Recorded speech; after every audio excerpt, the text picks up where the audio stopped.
Good morning, students.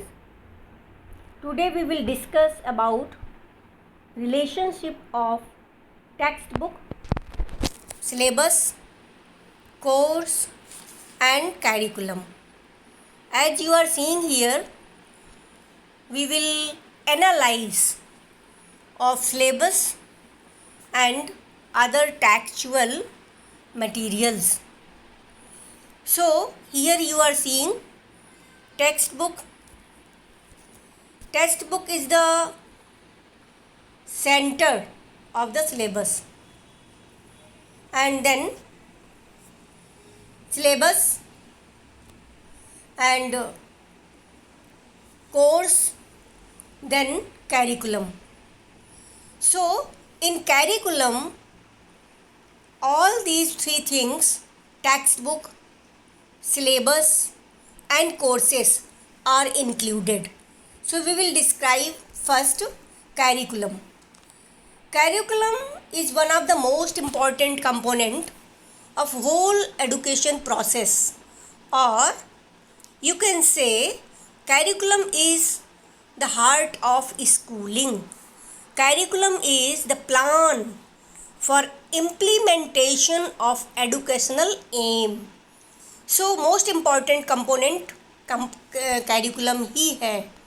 Whole education system revolves around the search of what means what curriculum should be apply in various classes, various schools, various colleges and various boards. Why? Now the question around among the educationist mind, that why curriculum is essential to provide the different levels. Next, how means what strategies, what methodologies should be applied to the students by the teacher in the curriculum. So curriculum is the core point around which various classroom activities and the entire school programs are developed. Core point, curriculum जो है वो core point है, क्योंकि without curriculum we can't as a teacher we can't provide any school program, क्योंकि सब unsystematic होगा, कोई systematic कुछ भी नहीं होगा और ना ही कोई सिस्टमेटिक डेवलपमेंट होगा. So here we have described the curriculum in three period. As you are seeing here, ancient period. In ancient period, what were the curriculum? Vedas, Upanishad were taught in Gurukuls. According to that, students develop. Next, in medieval period, you are seeing here, Urdu and Persian. As you know, Muslims came in India and they started to provide the language Urdu and Persian, and there was one regional language which was Sanskrit at home. In British period, regional languages, according to region, all the languages were imparting, and English were started to teach in Pathshalas. So ancient, medieval and British period, the curriculum were designed as you have seen here. Curriculum is refers to the conditional experiences. इसमें conditional experiences होते हैं that learner should undergo during the certain phase of their lives. वो अपने certain phase, पहले childhood, फिर थोड़ा सा middle class में आया, फिर वो हायर क्लास में गया, फिर वो अपर क्लास और हायर क्लास में गया. तो इस तरह से बच्चा जैसे पहले वो प्राइमरी क्लास में जाता है, तो प्राइमरी क्लास में 5 ईयर तक वो एजुकेशन लेता है, फिर मिडिल क्लास में 3 ईयर, 6, 7, 8, मिडिल क्लास में वो डिफरेंट कैरिकुलम पढ़ता है, एंड सीनियर सेकेंडरी और सेकेंडरी लेवल पे 9, 10, 11, 12 जो 4 ईयर पढ़ता है वो और उसी का हायर वर्जन सिलेबस कैरिकुलम पढ़ता है. तो इस तरह से 12 ईयर तक बच्चे का जो बेसिक डेवलपमेंट होता है वो यहीं पे होता है। इसलिए कैरिकुलम इस पीरियड में प्रॉपर कैरिकुलम दिया जाना बच्चों के लिए बहुत ज़रूरी है। Curriculum refers to the lessons. अब कैरिकुलम में होता क्या है, लेसन्स होते हैं, एकेडमिक कंटेंट होते हैं जो कि स्कूल में पढ़ाए जाते हैं, या स्पेसिफिक कोर्स होता है कोई, जैसे किसी को डाटाबेस पढ़ना है, किसी को आर्टिफिशियल इंटेलिजेंस, अभी एआई आ गया है, और कोई पर्टिकुलर प्रोग्राम है उसको पर्टिकुलर प्रोग्राम पढ़ना है, तो उसके अकॉर्डिंग उनका कंटेंट कैरिकुलम के अंतर्गत प्रोवाइड किया जाता है। Curriculum is an idea for a course of deeds and experiences.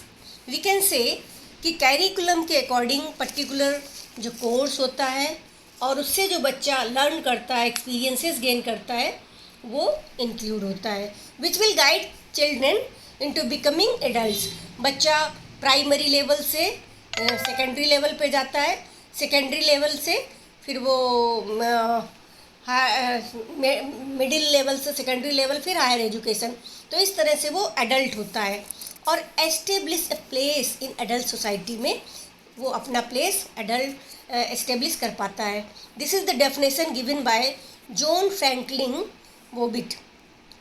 जैसे इसमें हमने कुछ नीचे दिया हुआ है कि बुक्स होती हैं, उन बुक्स में कैरिकुलम की बुक्स में लैंग्वेजेस की स्टडी कराई जाती है, science, maths, EVS, games, physical education we provide, and we take exams also to assess their knowledge, and so many cultural activities are also conducted in the school during the time of their study, so that they can develop themselves in all the values and development. So many projects are given to them, trips are organized to develop them, and experiments are conducted by them, and competitions were also are organized in the school, college for their development. So such type of curriculum is provided to the student. Curriculum has described here. Cunningham defined about the curriculum in very beautiful way. You are seeing here कि teacher who is sitting in the class, और ये class जो है यहाँ Cunningham ने बताया है कि class is studio for the teacher, for the artist. Teacher is artist, students are materials, means peoples are materials, and teacher जो है आर्टिस्ट है, उसका जो आइडियल है, उसका जो ऑब्जेक्टिव है, वो अपने स्टूडियो में अप्लाई करके डेवलप करता है। So we can say that curriculum Cunningham has described the curriculum concept in a very apt way. He says curriculum is a tool in the hands of artist.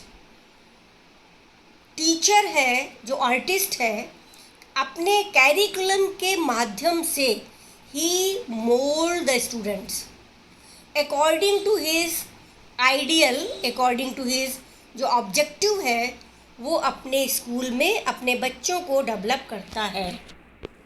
So curriculum comprises all the subjects including the whole syllabus of the particular schools, college, boards. As we know, particular school यहाँ पर है और particular college है, किस university से affiliated according to that curriculum होगा। Which one is board like ICSE, CBSE, RBSE, UPSC, whatever the board, according to that curriculum के subjects होते हैं। जैसे यहाँ हम देख रहे हैं the class 8, the book is evolution, यहाँ पर social science book. We teach the student social science also, so that they can develop their all round values. Then maths, so that reasoning and mental aptitude they can develop, and along with this very different subjects are also being, like computer science and physical education, and so Hindi language are being taught them. Course and syllabus. After curriculum we will discuss about course and syllabus. Both are the subset of curriculum. Subset we know कि हम curriculum के अंतर्गत ही course और syllabus आते हैं. So for example जैसे maths है, maths curriculum में contain various courses. Math curriculum में बहुत सारे कोर्सेस हम पढ़ाते हैं. For example algebra, geography, trigonometry, है ना. All these are contain are taught in maths. Syllabus, as we know, according to class, we decide the syllabus. Syllabus comprises the topic of each subjects. एक कोई subject है, उसके topics कितने हैं, which are to be taught in particular institution, particular school or particular board. जैसे यहाँ देख रहे हैं आप क्लास वन में हम अल्फ़ाबेट है, my self, noun, pronoun, action words. Because in class 1 the student is 5 or 6 year approx, but here we are seeing the same syllabus of English in class 10th. उसमें tenses भी पढ़ना है, models भी पढ़ना है, और so many reporting classes, determines, है ना. इतने सारा इंग्लिश का हम टॉपिक्स जो है वो हमने यहाँ पर बढ़ा दिए. तो अकॉर्डिंग टू एज बच्चों को हम टॉपिक्स और ज़्यादा इंक्रीज कर देते हैं. That is syllabus. Text book, as we know, text book are the particular books which includes the syllabus. उसमें वो सिलेबस किस में इंक्लूड होता है, जो हमारा सिलेबस है वो टेक्स्ट बुक के अंतर्गत अब आया. तो there can be number of books which comprises the respective syllabus.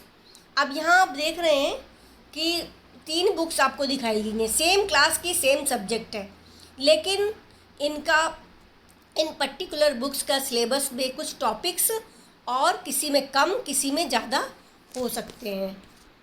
सो यहाँ हम कंपेयर करेंगे. कैरिकुलम हमने आपको बताया कि curriculum includes all the subjects. सारे सब्जेक्ट्स कैरिकुलम में आते हैं. English, Hindi, social study and computer, physical education, all the subjects. The whole syllabus of the particular school, college or board are includes in curriculum. फिर syllabus comprises the topic of each subject. Her subject का कौन सा topic which are to be taught to the particular institution, board और school. अब आपने देखा कि जो curriculum है उसमें सारा syllabus आता है. syllabus में पर्टिकुलर टॉपिक्स आते हैं सब्जेक्ट के, और टेक्स्ट बुक में पर्टिकुलर बुक्स है उस टॉपिक से related which include the syllabus, जिसमें जो सिलेबस में इंक्लूड होता है. That there can be number of books which comprises the respective syllabus. अब एक ही सिलेबस की बहुत सारी बुक्स हैं. इवन एक ही सब्जेक्ट की there are a number of books. Suppose physics, maths, तो there are a number of books of one subjects. So एक ही सिलेबस की बहुत सारी बुक्स हैं, एक ही सब्जेक्ट की बहुत सारे.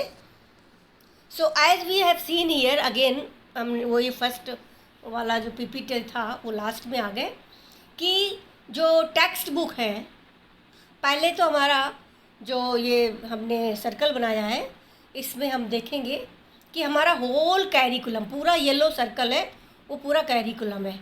उस कैरिकुलम के अंतर्गत हमारे कोर्सेस आ गए, कौन कौन से कोर्स हैं, हमारा कौन कौन सा बोर्ड है, एंड उसके बाद में उस कोर्स या बोर्ड में क्या सिलेबस पढ़ाया जाएगा वो नेक्स्ट सर्कल में हमने दिखाया है. फिर हमने दिखाया है सेंटर में टेक्स्ट बुक, क्योंकि टेक्स्ट बुक मेन है. तो इस तरह से टेक्स्ट बुक, सिलेबस और course and curriculum are intermingled. एक के बिना दूसरा का डेवलपमेंट नहीं हो सकता है. तो इस तरह से जो हमारा अप्रोच है टीचर का वो students develop their own understanding based on their daily experiences. And जो documents of national curriculum framework जो है उसमें भी advocate flexibility with the framework of principles. And it can be comfortably said that there is no teacher who does not have ideas of syllabus, pedagogy, materials, evolution. So there are few teachers who have them well articulated, rigorously examined, and reasonable justified on the basis of more general and widely shared principles and assumptions. So, linking classroom practice with syllabus, pedagogical choices, variety of teaching learning materials, and evolution system is just the first step towards reflective practice. So what is being taught? हमने in starting I told you how it is being taught and the material being used and how the learner should be assessed can be explained and reflected in the term of this. So thank you. Thanks a lot. As I think it should be clear to you.